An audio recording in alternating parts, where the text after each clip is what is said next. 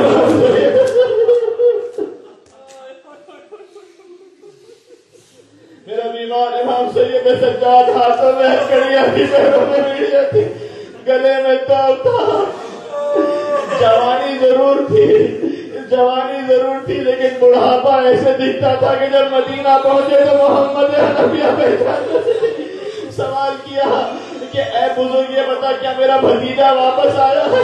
مولا نے تڑپ کر کہا اے چچا محمد حنفیہ آپ نے بھی نہ پہچانا، میں آپ کا بھتیجا سید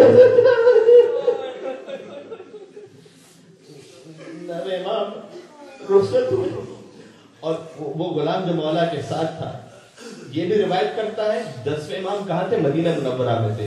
وہ صحابی مولا کا جو 10ویں امام کے پاس مدینہ منورہ میں تھا اس سے بھی روایت ہے. وہ یہ کہتا ہے کہ میں 10ویں امام کی خدمت میں مدینہ منورہ میں تشریف فرما تھا. امام ایک ورقے پر نگاہ کرتے جاتے تھے اور روتے جاتے تھے، گریہ کرتے جاتے تھے. اچانک اپنے حجرے میں تشریف لے گئے اور صدائے گریہ بلند ہوتی ہے، کہتے واہ بتا میرا بابا دنیا سے رخصت ہو گیا، میرا بابا دنیا سے چلا گیا. اپنے اس صحابی سے کہا کہ مجھے امر موجودہ جانا ہے، اپنے بابا کا غسل و کفن انتظام کرنا ہے. امام مدینہ سے تشریف لائے بغداد میں، اس لیے کہ امام کا غسل و کفن سوائے باقی کوئی اور نہیں کر سکتا. آتے ہیں بغداد، 10ویں امام نے غسل و کفن دیا اور اس کے بعد اہتمام سے جنازہ اٹھا اور دفن کر دیا گیا. میں کہوں گا مولا موجودے سے تشریف لے آئے، اس لیے کہ جس کا وارث زندہ ہو باپ کو دفنا دیا کرتا ہے، لیکن ایک وارث کربلا میں تھا. تھی آخری جملہ، بس میرا آخری جملہ، گفتگو تمام ہو رہی ہے، گفتگو ختم کر رہا ہوں. امام سے میں نے کیا عرض کیا تھا؟ مدینہ منورہ سے چلے تھے تو بغداد تشریف لائے تھے. ٹھیک ہے، امام مدینہ سے چلے تھے. جس امام نے بھی مدینہ کو چھوڑا ہے نا تو آخر میں جو حاضری دی ہے نا وہ اپنی ماں فاطمہ زہرا کی قبر پر حاضری دی. نوے امام بھی جب مدینہ چھوڑ رہے تھے تو اپنی ماں کی لہر پر آئے تھے، گریہ کرتے ہوئے بغداد تشریف لے گئے تھے. میں کہوں گا اے مولا آپ گریہ کرتے ہوئے بغداد تشریف لے گئے، لیکن جب حسین مدینہ سے چلے تھے تو زینب بھی ساتھ تھی، ام کلثوم بھی ساتھ تھی، سکینہ بھی ساتھ تھی. حسین بھی رخصت آخر کے لیے ماں کی قبر پر آئے تھے، لیکن کیسے آئے تھے؟ میری تقریر کا آخری جملہ، راوی کہتا ہے جب نانا کی قبر پر حسین گئے تو قدم جما جما کر چل رہے، جب بھائی کی قبر پر گئے تو سیدھا تھا اور آہستہ آہستہ چل رہے تھے، لیکن جب ماں کی لہر پر پہنچے تو ایسے دوڑے جیسے کوئی چھوٹا بچہ ماں کی لہر پر اپنے آپ کو ماں کی قبر پر گرا کر کہا ماں تیرے پیاسے بیٹے کا سلام لے، تیرے پردیسی بیٹے کا سلام لے. اور وہاں سے آواز آئی تھی تو فکر نہ کر، میں زبان حال سے کہہ رہا تو فکر نہ کر، اے حسین تو کربلا سے چلے گا، تیری ماں تیرے ساتھ ساتھ چلے گی. حسین کربلا تو مدینہ سے چلے گا، تیری ماں ساتھ ساتھ چلے گی. لہذا ہمیں سمجھ میں آتا ہے جب حسین کربلا میں زلزلہ سے زمین پر تشریف لائے تو گویا ایک ماں تھی جس نے دامن پھیلایا ہوا تھا. میرے لال حسین کربلا کی زمین جل رہی ہے، تیری ماں تجھے مدینہ سے کربلا.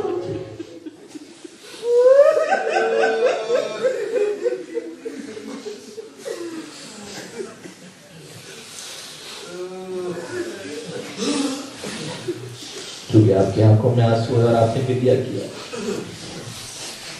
لہٰذا میں یہی توسل کرتا ہوں بس نوے امام کی خدمت میں ساری دعائیں اپنے ذہن میں رکھیے گا، بالخصوص رزق کی دعا تو میں نے عرض کیا کہ خاص حدیث میں ہے کہ امام جواد کے صدقے میں مانگی جائے.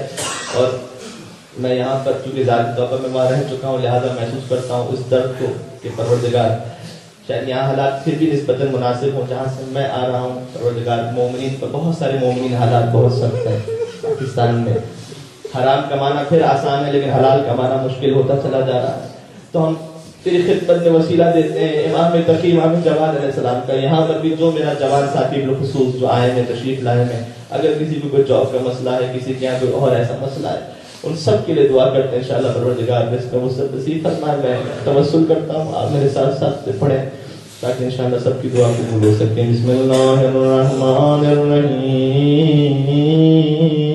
یا ابا جعفر یا محمد ابن علی أيها التقي الجواد يا ابن رسول الله يا حجة الله على خلقه يا سيدنا مولانا إنا توجهنا واستشفعنا وتوسلنا بك إلى الله وقدمناك بين يدي حاجاتنا يا وجيها عند الله اشفع ہر ایک کے لیے مل کے انشاءاللہ سب کی دعا کرو يا وجيها عند الله اشفع لنا عند الله. توسل بھی کرتے ہیں. ایک دو میں اور آپ کو یاد دلا دوں. انس کے نبی امام مدینہ سے چلے بغداد تشریف لے آئے, وہاں پر شہید ہو گئے. آج جب انشاءاللہ آپ کو اللہ نصیب کرے گا آزمین تشریف لے جائیں تو وہاں پر عظیم الشان حرم ہے, زری ہے, گنبد ہے, لیکن یہ مولا اپنی ماں سے ودا کر کے مدینہ سے تشریف لائے تھے. اس ماں کی قبر پر کوئی چراغ جلانے والا نہیں.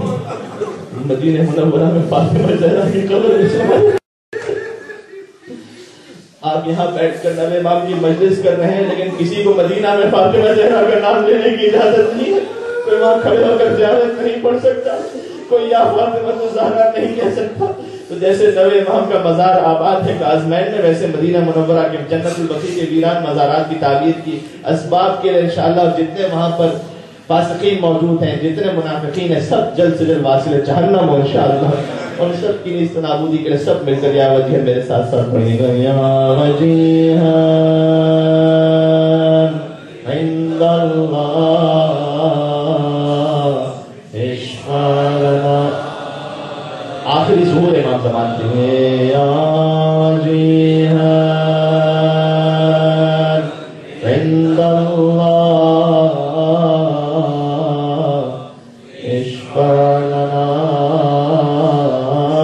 عند اللہ بحق فاطمة وأبيها وبعدها وبنيها والسر المستودع فيها. اللهم ارزقنا في الدنيا زيارة الحسين وفي الآخرة شفاعة الحسين وادخلنا الجنة من باب الحسين واشف مرضانا بحق علي بن الحسين. وصلى الله على محمد وآله الطيبين الطاهرين برحمتك يا أرحم الراحمين. وصلى الله على محمد وآله